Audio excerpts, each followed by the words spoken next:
Subscribe to our YouTube channel and press the bell icon to get the latest updates. Ramayan के बारे में आपने सुना ही है और पल पल की जानकारी आपको होगा ही। एक समय ऐसा भी था जब रावण को अपने भाई कुंभकर्ण को उठाना पड़ा था, लेकिन जब कुंभकर्ण मैदान पर आया तब उस समय वो एक ख़ास शर्त हनुमान जी से लगा बैठा और हनुमान जी वो शर्त हार गए।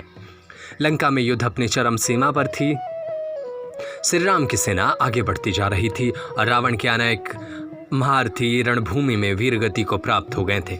अब तक रावण भी समझ गया था कि श्री राम की सेना से जीतना उतना सरल कार्य नहीं है जितना वो समझ रहा है।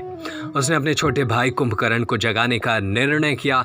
कुंभकर्ण को ब्रह्मदेव द्वारा एक खास वरदान प्राप्त था कि वो 6 महीने तक सोता रहेगा और 6 महीने तक उठेगा।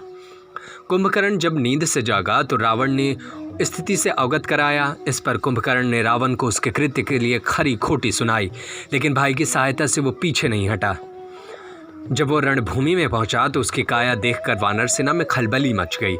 उसने किसी और से युद्ध न करके सीधे श्री राम से युद्ध करने की ठानी। वो युद्ध भूमि में आगे बढ़ रहा था। पूरी वानर सेना भागने लगी। सबसे पहले नल और फिर नील आकर कुंभकर्ण से लड़े, लेकिन वो बेपरास्त हो गए। इसके बाद सुग्रीव और अंगद ने भी कुंभकर्ण से युद्ध किया, लेकिन वो भी हार गए। इसके बाद जामवंत आए, वो भी कुंभकर्ण से हार गए। उसके बाद हनुमान जी, महाबली हनुमान का बल अपार था। उन्होंने युद्ध क्षेत्र में आकर कुंभकर्ण को ललकारा। कुंभकर्ण के विशालकाय शरीर के सामने बजरंग बली ने भी अपना विराट रूप धारण कर लिया और फिर दोनों में महायुद्ध प्रारंभ हुआ। दोनों की सेनाएं रुक गईं और दोनों का युद्ध देखने लगी। आपस में लड़ते हुए दोनों ने अपने प्रतिद्वंदियों के बल का आभास हुआ और दोनों ने मन ही मन एक दूसरे की सराहना की। जब थोड़ा युद्ध लंबा चला तब कुंभकर्ण ने हनुमान की प्रशंसा करते हुए कहा कि मैंने आज तक तुम जैसे वीर का सामना नहीं किया और इस युद्ध का कोई परिणाम नहीं निकलने वाला है। बाद में युद्ध फिर से आरंभ हुआ और हनुमान जी ने क्रोधित होकर पहाड़ उखाड़ लिए।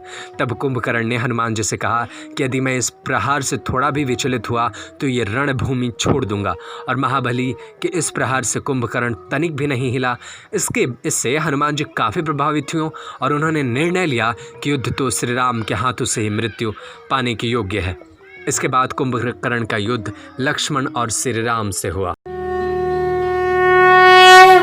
Subscribe to our YouTube channel and press the bell icon to get the latest updates.